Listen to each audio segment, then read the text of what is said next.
nos ajudar, sim ou não? Então nós estamos sendo observados. Um exemplo aqui, o irmão Mauro trabalha de caminhoneiro. E ele sai daqui, ele vai para o norte do Paraná, vai para o Rio Grande, para tudo quanto é lugar, né? Mas em qualquer lugar que ele está sendo observado. Por quê? Porque ali, tanto Deus como os anjos, os demônios e as próprias pessoas estão observando ele. E hoje, para você entender, quando você estava na sua casa, se preparando para vir para cá, já havia uns seres que estavam te observando. Um para te incentivar e outro para desmotivar você, para você não vir. Para fazer com que você ficasse em casa.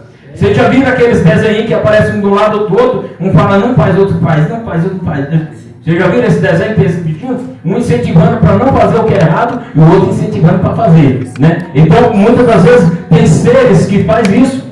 Tem os seres espirituais que eles, muitas das vezes, sopram na nossa mente, sopram no nosso ouvido, e muitas das vezes nós damos mais credibilidade para aqueles que pedem para nós não fazer, né, para quem pede para nós ficar em casa, do que os que pedem para nós vir adorar a Deus. Mas eu tenho uma novidade para você nessa noite. Você é mais do que vencedor, porque você venceu o quê? Venceu o cansaço e está aqui nessa noite adorando a Ele na beleza da sua santidade. Então nós temos que estar vigilante concernente a essas testemunhas.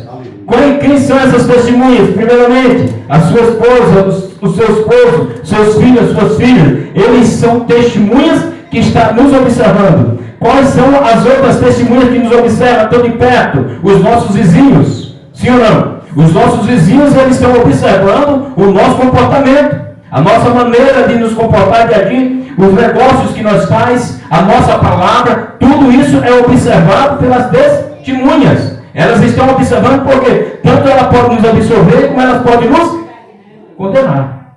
Então nós temos que tomar um devido cuidado. Quando você, na verdade, chega em um bairro novo, que nem o irmão Lázaro, o irmão Mauro e outros aqui chegaram recentemente por aí, vai morar ali, que não vai morar ali perto do irmão Antônio. Os vizinhos já ficam olhando. E qual é a preocupação dos vizinhos? Será que é gente boa? É ou não é? Por quê? Porque são vizinhos que já estão preocupados com quem vai estar do lado deles. Por quê? Porque vai se tornar convivente com eles ali todos os dias. Sim ou não? Então ele já fica preocupado em saber se é gente boa ou não. E aí, como eles vão descobrir se são gente boa ou não? Observando o nosso comportamento, a nossa maneira de agir, a nossa maneira de ser, a forma de você se apresentar a eles, tudo isso conta e eles vão observar. Depois de um certo tempo, eles vão dar veredito lá sobre o seu respeito. É bom ou ruim? É ou não é? E é o que Deus está dizendo aqui, ó. E constantemente vocês estão em observação. Tanto os anjos como os demônios e a sociedade estão avaliando os vossos comportamentos. E se vocês vão ser aprovados ou desaprovados, não cabe a mim dizer, mas cabe àquele que está lá sentado no trono, que naquele último dia, ele será o juiz que vai jogar as nossas causas e o nome dele vai ser glorificado. Mas eu quero te dizer uma coisa aqui nessa noite, em nome de Jesus Cristo, em meio a todas essas testemunhas, a igreja de Cristo se destaca porque ela foi comprada com sangue carmesí na cruz do Calvário. A igreja de Cristo se destaca por quê? Porque ela está guardada debaixo da mão de um Deus onipotente, de um Deus poderoso. A igreja de Cristo se destaca por quê? Porque ela foi chamada para ser o sal e a luz da terra. A igreja de Cristo se destaca por quê? Porque ela foi chamada para fazer a diferença em meio a um mundo corrupto e aprofundado no pecado e na idolatria. Mas a igreja permanece limpa na presença do Deus Todo-Poderoso. E você que está aqui nessa noite faz parte dessa igreja que é predestinada a morar no céu. Aleluia. Então nós fazemos parte dessa igreja. Aleluia. Então nós temos que dar um bom testemunho. É ou não é? Temos que nos comportar bem. Como eu falei, os vizinhos ficam nos observando. Por quê? Porque eles querem saber quem nós somos. Agora, qual é o testemunho que nós vamos passar para os nossos vizinhos? Para os nossos amigos, não é verdade? Para os nossos irmãos. Um exemplo para vocês entenderem bem.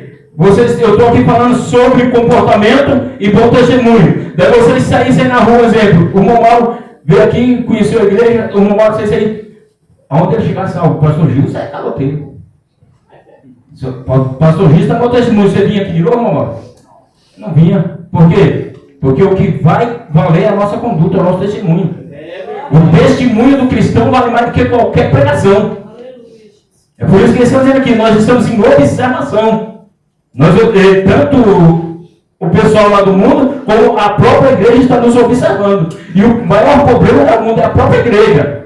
Que a igreja é terrível para querer acusar e apontar, não é verdade? Então nós devemos tomar um devido cuidado como nós nos apresentamos à sociedade. A palavra de Deus fala assim, ó, que o nosso falar tem que ser sim, sim e não. Porque o que passa disso é de procedência maligna. Se você der uma palavra, você tem que cumprir, mesmo que seja prejuízo para você. Então nós devemos saber nos comportar diante da sociedade, ó, deixando todo o embaraço e o pecado que tão de perto nos rodeia.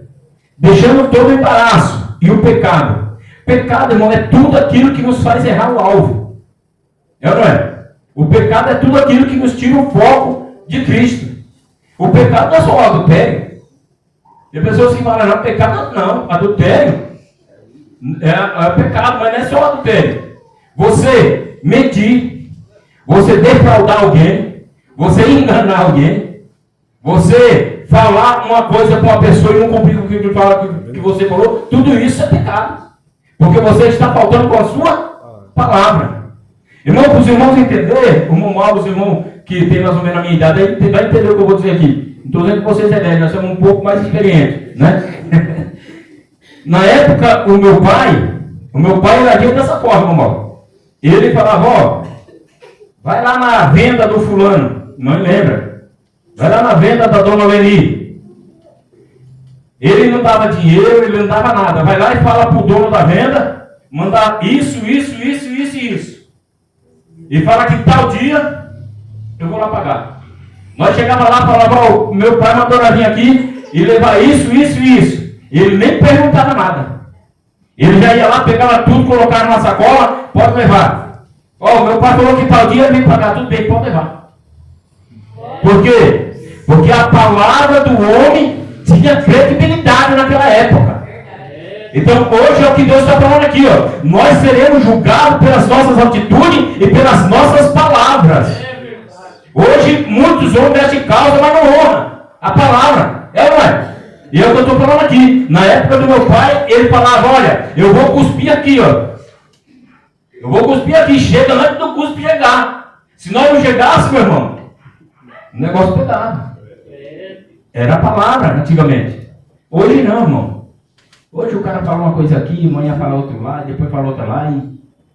Mas o falar do homem, do cristão, tem que dizer sim, sim e não, não. Então na época que eu estou falando aqui, ó, a palavra valia muito. Não tinha cheque especial, não tinha cartão de crédito, não tinha Pix, não tinha internet, não tinha nada. Mas tinha palavra. Valia mais do que um Pix. Valia mais do que um cartão de crédito. Valia mais do que um talão de cheque especial. Porque o que o homem falava naquela época, ele honrava. E até as últimas consequências. Mas eles honravam. Então tudo isso, ó, todo esse pecado, todo esse embaraço, irmão, é todas essas coisas que nos rodeiam para nos prender, para nos tirar o foco. Quantas pessoas estão embaraçadas aí com tantas coisas aí no mundo que não tem tempo de vir para a igreja, que não tem tempo de servir a Deus, porque o embaraço, as coisas do mundo está prendendo ele, está ali preso. É tipo, sabe quando as pessoas pegam e se enrolam, quando você vai pescar, para vocês entenderem bem, vocês colocam a rede, o peixe, vê um peixe grande, ele se enrola na rede, porque ele fica ali, ele fica se batendo, mas ele não consegue sair, por quê? Está todo alinhado, todo amarrado, não é? E é o que ele está dizendo aqui, deixa o embaraço de lado. Deixe essas coisas que prendem você de lado, sai dessa situação, venha para a casa de Deus adorar o Senhor, porque Deus tem novidade de vida para você, para a sua casa e para a sua família. E nessa noite aqui eu vou profetizar na tua vida, em nome de Jesus Cristo. Se há algum embaraço, se há algum atrapalho sobre a tua casa, sobre a tua família, vai cair por terra hoje, em nome de Jesus Cristo. Se você não tem tempo para adorar, você vai ter. Se você não tem tempo para vir para a casa do Senhor, Deus vai conceder tempo e você vai vir adorar Ele na beleza da sua santidade, para que o nome do Senhor seja glorificado. Então nós temos que tomar um devido cuidado com essas coisas que nos interferem de estar adorando ao Senhor. Então são situações que nós vivemos e muitas das vezes não percebemos. Não é verdade? Então, como eu falei, antigamente, irmãos, a palavra tinha um peso de ouro, como diz o ditado. Então o que eles falavam eles cumpriram. É ou não é? Eu lembro que quando meu pai falava para nós assim, ó, vocês têm que fazer tal coisa. Não tinha esse negócio de balançar a cabeça não, nem fazer carafeirão. Tinha que ir fazer, por quê? Porque autoridade, tinha palavra, e nós respeitávamos a palavra dos nossos pais, respeitávamos o mais velho.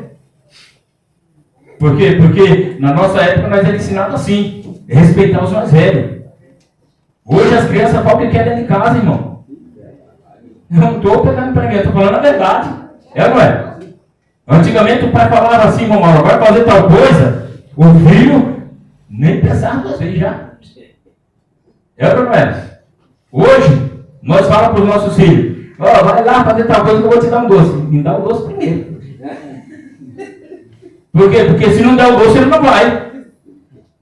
É ou não é? Então o que é que falta para nós? Hã? Isso aí. Autoridade. Quando eu falo para nós, eu estou incluindo, eu sou o primeiro que estou incluindo nessa lista aí. É para todos nós. Então, nós temos que deixar esse embaraço, essas coisas que nos atrapalham, né, e avançar para o alvo que é Cristo Jesus. Porque o foco da igreja é Jesus. A meta da igreja é o céu. Nós não podemos nos prender nesses embaraços. Eu quero que os irmãos entendam aqui que eu estou dizendo, irmão, situações que nos prendem e nos atrapalham de servir a Deus. Eu não estou questionando se a pessoa vem na igreja um dia ou outro, não. Isso aí é um particular de cada um. Cada um sabe a sua vida com Deus e a maneira como deve servir o Senhor. Eu estou dizendo aqui que tem muitas coisas que impedem de nós alcançar a nossa meta porque nos falta foco. Nos falta o alvo, olhar para o alvo que é Cristo Jesus. Então, eles, como o escritor Hebreus disse aqui, ó, todo o embaraço e o pecado que tão de perto nos rodeia. E é verdade, irmãos. O pecado está estampado aí, ó. É ou não é? Todos nós que somos homens, nós sabemos o que eu estou falando. As irmãs também sabem. As mulheres também sabem. O pecado está estampado aí, irmãos. Deve que a gente sai por aí e vê mulher aí que está na rua. Aí na rua. Homens também que só graça do cordeiro. Tem uns caras que colocam umas calças aí que não conseguem nem andar, anda assim, ó. Estou falando de homens aí fora, não é? O pecado está estampado. Mas tem mulher também que coloca umas roupas que não consegue dar um passo, não. Anda assim que nem pinguim, ó. Não, mas eu não. Uma realidade. Né? Então, o pecado está estampado aí fora. Agora, cai quem quiser. É ou não é? A própria palavra de Deus está dizendo, olha, deixa de lado o embaraço, o pecado, que tão de perto nos rodeia, e corramos a carreira que nos está proposta.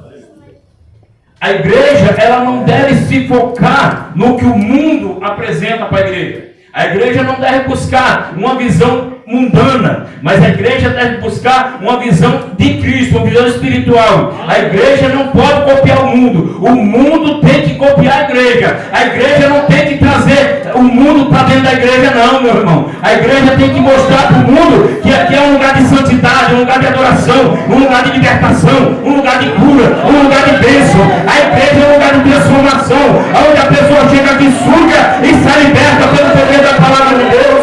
É um lugar que a pessoa chega doente e sai curada para a glória do nome do Senhor. A igreja é um lugar de transformação de vida e nós somos os modelos dessas pessoas para que eles possam ser transformados pelo poder da palavra de Deus. Nós precisamos ser o exemplo.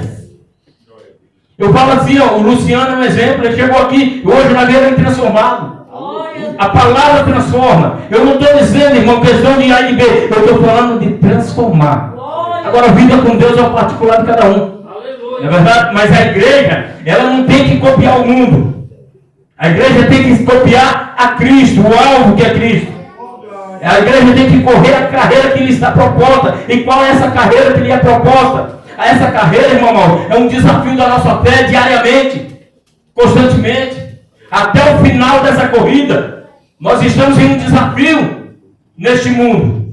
A carreira que nos está proposta é você ser desafiado todos os dias, a sua fé ser desafiada, e você vencer os desafios e permanecer firme na presença do Deus que você serve. É você estar na empresa onde você trabalha, você ser ali muitas das vezes perseguido, caluniado, e você resistir firme e dizer: o meu Redentor vive, Ele sabe do meu caráter, Ele sabe do meu testemunho, Ele sabe da minha vida, e eu terei vitória em nome de Jesus. É a carreira nossa, é olhar para o alvo que é Cristo. Então, quando se fala de carreira, irmãos, aqui está falando do desafio da nossa fé diariamente. Quem aqui não é desafiado diariamente? Quem nunca foi desafiado ou não é desafiado diariamente a sua fé? Muitas das vezes, irmão, nós somos desafiados pela dificuldade. Muitas das vezes nós somos desafiados pela enfermidade. Muitas das vezes nós somos desafiados pelas pessoas má que tem lá no mundo, que nos perseguem, sim ou não? Somos desafiados.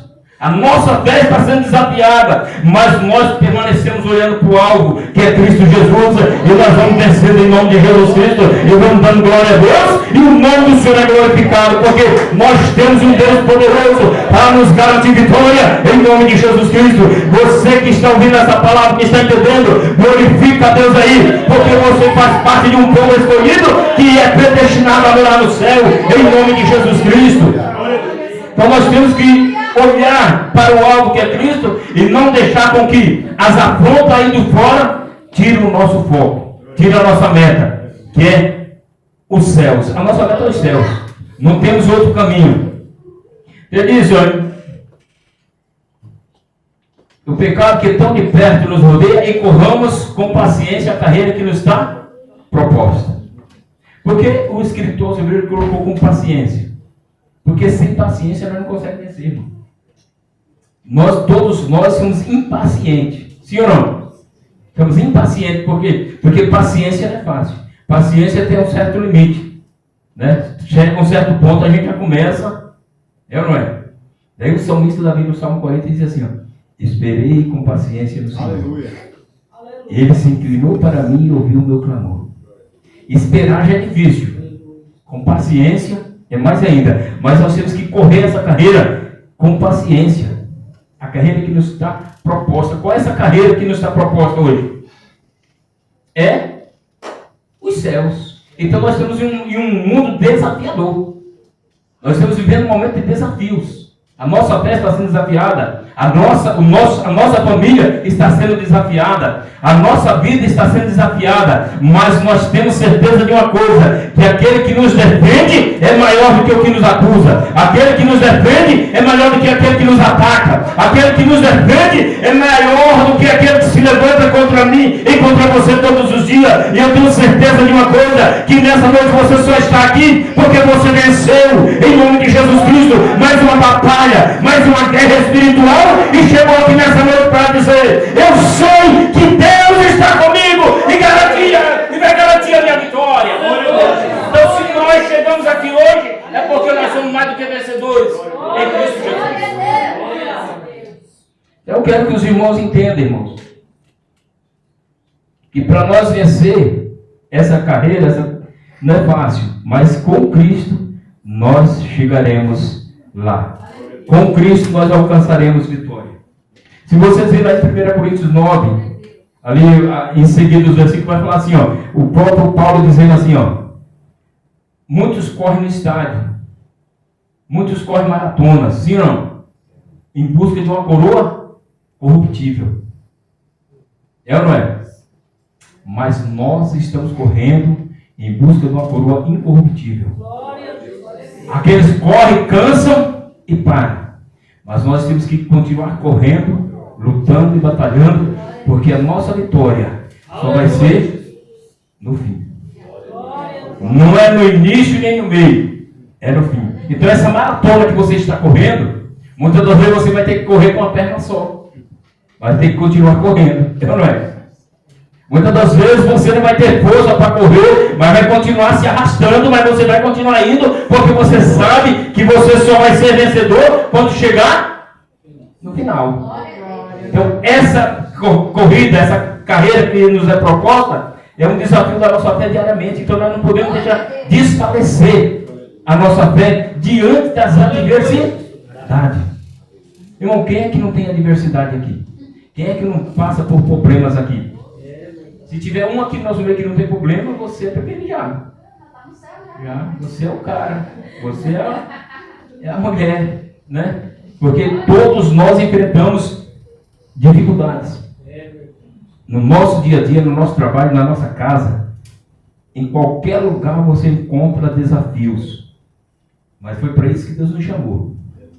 Para vencer os desafios. Para vencer as adversidades. E para manter o foco em Cristo. Porque muitas das vezes nós achamos que a igreja precisa de ajuda. A igreja não precisa de ajuda. A igreja não precisa de ajuda do homem. Isso é verdade. A igreja não precisa. Mas a igreja é espiritual. A igreja física precisa. É ou não é? A igreja não precisa que o mundo venha ajudar ela. Mas nós sabemos que nós temos um Deus que ajuda a igreja. Que nos ajuda a permanecer de pé. Então o nosso foco não é o mundo lá fora. O nosso foco é Cristo. E através da nossa vida, contagiar o mundo que está lá fora. As pessoas olhar para nós e sentir o desejo de vir à igreja. É ou não é? As pessoas olhar para nós e falar, olha, aquele é diferente, aquela é diferente. Eu quero conhecer a igreja que ele congrega. Eu quero conhecer o Deus que ele serve. Esse é o foco da igreja. Mas hoje, irmãos, infelizmente, o que nós escutamos por aí é diferente. Se for para ser crente igual o fulano, eu não quero nem ser.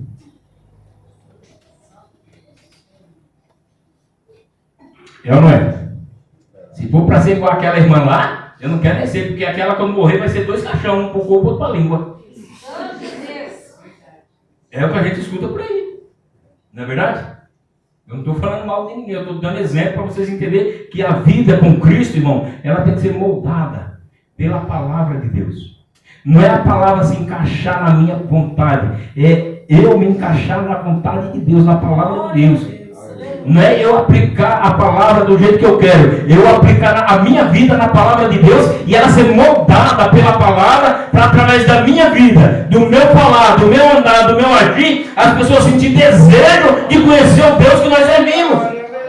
Porque senão nós não estamos fazendo a diferença. Uma certa vez eu estava indo para Pinhais, eu cheguei ali eu estava indo de ônibus, cheguei ali no Afonso Pena, no terminal Afonso Pena, desci lá, de repente veio um rapaz, lá do outro lado chegou assim, eu parado lá dele, chegou e falou, você é crente, né? Eu falei, por quê? Ele falou, porque eu olhei aqui no meio de todos, você é diferente dos outros. Ele falou, de jeito. Daí eu olhei assim e falei, eu sou crente. Ele falou, eu logo percebi, só que quando eu vi você descendo do ônibus, eu já percebi que você era diferente. Isso, irmãos, não é mérito meu. Isso não é mérito nosso. Mas é mérito para o nosso Deus. É honra e glória para Ele. Porque você é representante dele aqui na terra. Você é representante de Cristo aqui na terra. Agora, que tipo de representante Jesus está tendo aqui na terra? Que tipo de exemplo nós estamos dando aqui na terra? Para que Deus possa olhar para mim, olhar para você e dizer, olha, eu posso confiar nele, eu posso confiar nela, eu posso depositar nele aquilo que eu tenho para ele receber, porque ele tem dado um bom exemplo na minha casa, na minha obra e no meio da sociedade. Dá um bom exemplo aqui dentro, é fácil. Vocês olham para ele e falam, pastor Gil, você é crente, já está de paletó gravado. Não é verdade?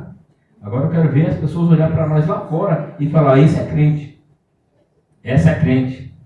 Esse é homem de Deus. Essa é a mulher de Deus. Não é verdade? É aí que faz a diferença, irmãos. É as pessoas olhar e ver que nós estamos correndo a carreira que nos foi proposta e estamos avançando. Em nome de Jesus, sem olhar para trás. Em meio à adversidade, em meio aos problemas, em meio às situações adversas, o vendaval vem, a maré sobe e nós continuamos nadando e avançando, porque aquele que nos chamou é poderoso para cumprir com a sua palavra. E nós sabemos que em meio à adversidade, o milagre de Deus acontece, sim ou não? Então, se você está vivendo uma adversidade na sua vida, se você está vivendo um dilema, um problema na sua vida, que você acha que não tem saída, você está no lugar certo. Aqui Jesus tem a saída para esse problema, tem a solução para a tua vida e o nome dele vai ser glorificado. O verso 2. Olhando para Jesus, o autor e consumador da?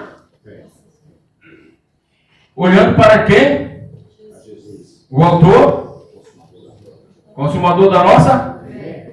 Não é para você olhar para mim, não é para você olhar para as irmãs de circulação, não é para você olhar para os obreiros, não é para vocês olhar para o pastor Antônio, é para olhar para Jesus. Ele é o autor. O autor é aquele que criou, aquele que fez. Sim ou não? Então, ele é o autor e o consumador. Ele fez, ele deu e ele tem poder de tirar. Então, o foco é Cristo, é ou não é? O escritor está dizendo aqui, ó, olhando para Jesus. Sabe por que a igreja se perde muitas das vezes no meio da caminhada? A igreja se perde muitas das vezes, irmão, no meio da caminhada, porque elas vêm para a igreja muitas das vezes. No início é bom, irmão. Quando você aceita Jesus, é aquela alegria, aquele desejo, aquela euforia, não é verdade? Você está no primeiro amor, você quer vir todo dia na igreja, você quer cantar, você quer evangelizar, você quer ir visitar. Mas quando chega no meio da caminhada, a igreja perde o foco. É ou não é? A igreja perde o foco. Ela deixa de olhar para Jesus, que é o autor, que é o consumador da nossa fé. Ela começa a olhar para o fulano, para o beltrano, para o ciclano. E a igreja não deve olhar para o homem, não deve olhar para a mulher. A igreja tem que olhar para Jesus Cristo, que é o autor e o consumador da nossa fé. Ele quem nos chamou, ele que nos resgatou, ele que morreu na cruz, para que nós pudéssemos ter vida, está aqui nessa noite. Então a igreja perde o alvo, perde o foco. E muitas das vezes nós enfraquecemos na fé. Nós, muitas das vezes, criamos o nosso ânimo, a nossa fé, irmão Edinho. Sabe por quê? Porque no meio da caminhada, Abacuque disse, Senhor, aviva a tua obra. Não é no início nem no fim, é no meio. Porque no meio, irmãos, é que está o problema. Você já iniciou a sua carreira, chegou a uma certa altura, você para de olhar para o alvo que é Cristo e começa a olhar para o que está acontecendo dentro da igreja, começa a observar a vida de Ciclano e de Beltrano. Eu vou lá, mas não gostei porque o pastor falou isso. Eu vou lá, não gostei porque a irmã que cantou me cantou afiada. Eu vou lá e não gostei porque o ciclo de oração não está do jeito que eu gosto. Irmão, você tem que olhar para Jesus, que é o autor e o consumador da tua fé. Se você olhar para Jesus, você não é decepcionado. Se você olhar para Jesus, você não volta para casa frio, desanimado, porque Jesus é quem te aquece, Jesus é quem te fortalece, Jesus é quem te levanta, Jesus é quem te dá ânimo, Jesus é quem te dá vida, para a glória do nome do Senhor. Então, olhando para Ele, que é o autor e o consumador da nossa fé. Glória a Deus. Quando a igreja olha para Cristo, há um mover diferente. Quando a igreja olha para Cristo, para o autor, há salvação de almas. Quando a igreja olha para Jesus, que é o consumador da nossa fé, há batismo com o Espírito Santo. Quando a igreja olha para Jesus, que é o autor da nossa fé, há milagres, há cura. Mas enquanto a igreja estiver olhando para o homem, o fulano é assim, o ciclano é assim, a igreja está capengando, a igreja está afundando, a igreja está morrendo. Mas quando a igreja se desperta e diz, olha, vamos parar de olhar para baixo e vamos começar a olhar para o alto, as coisas vêm de cima, não é de baixo. Então começa a olhar para cima, começa a buscar Ele, começa a clamar a Ele, que eu tenho certeza do que eu vou dizer aqui nessa noite. Tem crente que está aqui e precisa olhar para cima, porque quando você olhar para o alto, o seu milagre vai vir, a sua bênção vai vir, a sua cura vai vir, e o nome do Senhor vai ser glorificado. Mas nós temos que olhar para o alvo, que é Cristo. Nós não podemos perder o foco. Olhando para Jesus, o autor e consumador da nossa fé, o qual pelo gozo consumado, o qual pelo gozo que ele estava proposto, suportou a cruz. Irmãos, o escritor Zebeu está dizendo aqui, ó, olhando para Jesus, o autor e consumador da nossa fé, o qual pelo gozo que lhe estava proposto, a missão, o propósito que Cristo tinha aqui nessa terra, ele veio sabendo o que ele ia passar, ele veio sabendo o que ia acontecer com ele, mas ele suportou a cruz com gozo, com alegria. Sabe por quê? Porque ele sabia que ia ter resultado positivo. Ele sabia que a igreja está aqui hoje.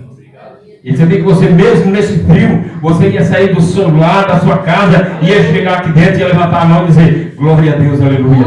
Ia dizer, obrigado, Jesus, pelo sacrifício na cruz do Calvário. Obrigado por o Senhor ter suportado as injúrias, as calúnias, pelo Senhor ter suportado as aflições, pelo Senhor ter suportado a chicotada, pelo Senhor ter suportado o cuspe na cara. Obrigado pelo Senhor ter passado por um julgamento que não era seu, era meu. Mas hoje eu estou aqui para lhe agradecer e reconhecer o seu sacrifício vicário na cruz do Calvário.